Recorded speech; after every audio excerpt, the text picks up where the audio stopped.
Bonjour Anne-Claire. Bonjour. Alors, nous avons interrogé notre écosystème et lui avons demandé de nous envoyer des questions sur le thème transition écologique, OK ou KO. Donc, je vous laisse le soin de piocher une première question et d'y répondre. Il y en a deux autres qui suivront, évidemment. Donc, c'est à vous.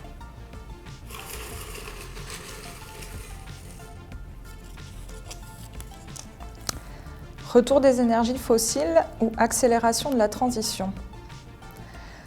J'imagine que cette question fait en partie référence à la situation aujourd'hui en Ukraine et ce conflit effectivement remet au cœur des préoccupations et au cœur des priorités de l'Europe la question de l'indépendance énergétique, bien au-delà des objectifs à proprement parler climatiques.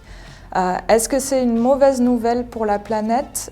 Certainement, puisqu'aujourd'hui on évoque le fait de remplacer une partie du gaz fossile qui vient de la Russie et qui nous sert dans notre consommation pour 35 à 40% de nos besoins par d'autres énergies. Ces énergies, certaines sont pires, on évoque notamment l'allongement de certaines centrales à charbon, ce qui est une mauvaise nouvelle pour la planète, ou le recours au GNL, donc le gaz naturel liquéfié.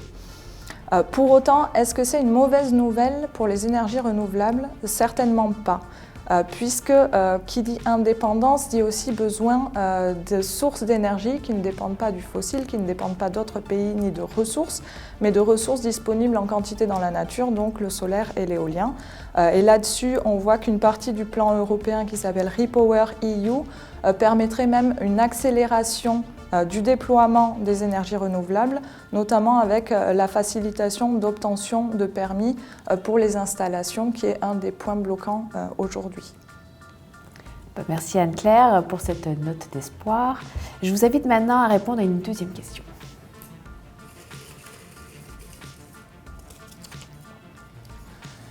Il n'y a pas que l'énergie qui compte, non. Non, alors il n'y a pas que l'énergie qui compte quand on parle de transition environnementale, évidemment, mais l'énergie c'est un point extrêmement important quand il s'agit de respecter l'accord de Paris et donc de limiter le réchauffement climatique en dessous des 2 degrés.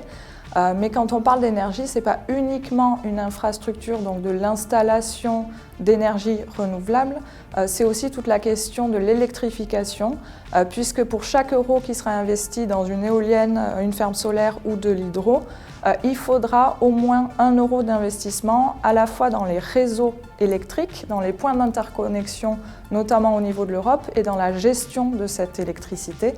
Donc là, c'est un autre volet important.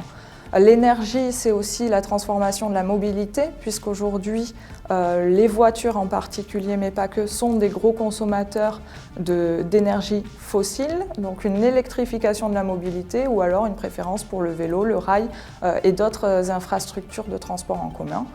Mais quand on pense à la transition environnementale, on pense aussi à la question des ressources, avec notamment tous les pans sur l'économie circulaire, sur le bâtiment plus durable, sur la gestion de nos ressources naturelles, de forêts, de l'eau, etc. Merci Anne-Claire. Je vous invite donc maintenant à répondre à la dernière question.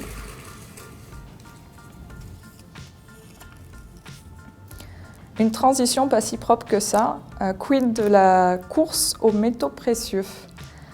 Oui, effectivement. Donc ça, c'est une question qui est légitime et souvent pointée du doigt. L'électrification de l'économie, le changement de sources d'énergie implique aussi notamment le recours à de nombreux métaux et matériaux critiques ou métaux rares. On peut penser à des choses comme le néodymium ou la silice, on peut penser effectivement au lithium, au cobalt. Donc ce sont tout un tas de matériaux qui sont nécessaires, notamment pour les véhicules électriques, les panneaux solaires, pour les câbles et l'électrification en général, etc.